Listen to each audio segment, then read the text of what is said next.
All right, I was a police reporter at the Times-Union in Rochester, New York, afternoon newspaper, and the prison riot in Attica broke out on Thursday morning in early September of 1971. And Rochester was only 55 miles away from Attica, so some of our reporters were immediately sent down to start covering it. And using live feeds from telephone calls, I mean, we didn't have cell phones or anything else. They had to go to the phone. But our first reporter on the scene was able to feed in some live information. And the Associated Press had already put up a helicopter and got some aerial pictures of the smoke coming out of the prison. So that was the first day. Knowing that this thing was evolving very quickly, the editors put together a team of reporters who started rotating down on a 12-hour basis. We were going down because, like I said, it was only 55 miles away, and the paper didn't want to spend money for hotels at the time. You'd spend 12 hours on and then head home, and then they'd send another crew in, and you'd sort of rotate through. And my first day in was on the Saturday. The riot had been in place for 2 days. The national media had gradually grown to became an international story. Reporters were starting to come in from all over. The networks even showed up with Winnebagos and that they parked in front of the prison.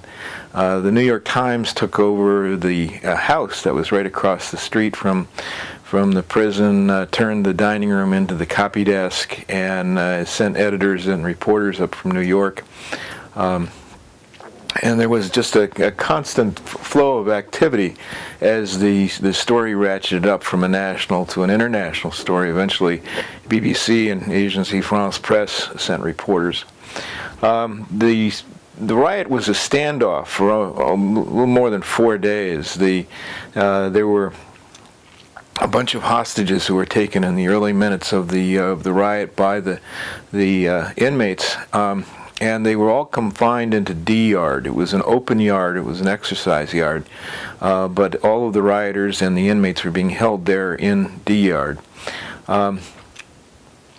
So as these various visiting dignitaries showed up, Tom Wicker from the New York Times, William Kunstler, the civil rights lawyer, several other, Bobby Seale, former Black Panther from Chicago, these folks all started showing up, and there was an attempt to try and negotiate with the inmates.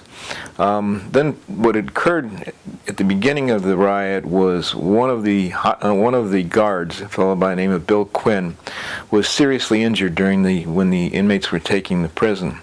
And it was discovered after a couple of days that he had died. The inmates had asked for amnesty, and the governor then, Nelson Rockefeller, said he was not going to give amnesty because there was now a guard who'd been killed during the taking the prison.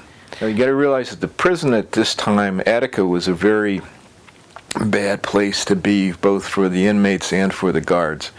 If you would imagine that Adolf Hitler and Walt Disney got together, it would that's what it would look like, a place with parapets, but very foreboding.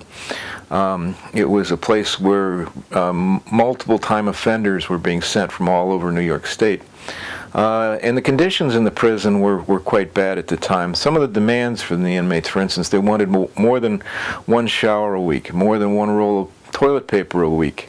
Things that seemed, looking in retrospect, did not seem all that great, but there was a growing black Muslim population within the prison, and the prison diet was primarily pork from the prison farm, and so they were demanding a non-pork diet.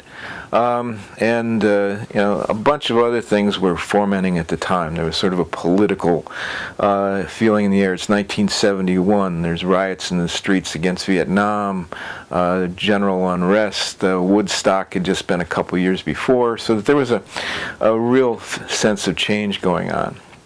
So again, I was there on the Saturday. Matter of fact, things had slowed down to the point where I even wound up writing a story, feature story about the folks who were serving coffee and donuts to the press corps and the guards on duty.